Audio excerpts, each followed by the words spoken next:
कैसे हैं आप लोग? एक कहानी है जो सबको सुनानी है, जलने वालों की तो रूह भी जलानी है। एक कहानी है जो सबको सुनानी है, इनकी भूख भी तो मैंने ही मिटानी है।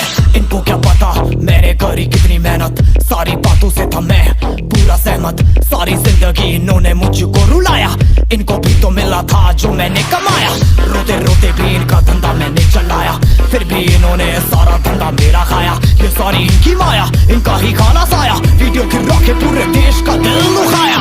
इन्हें लगता है मैं एक फकीर हूँ, अगर ये हाथ है तो मैं इनकी लकीर हूँ। जिन हाथों ने है मुझको दबाया।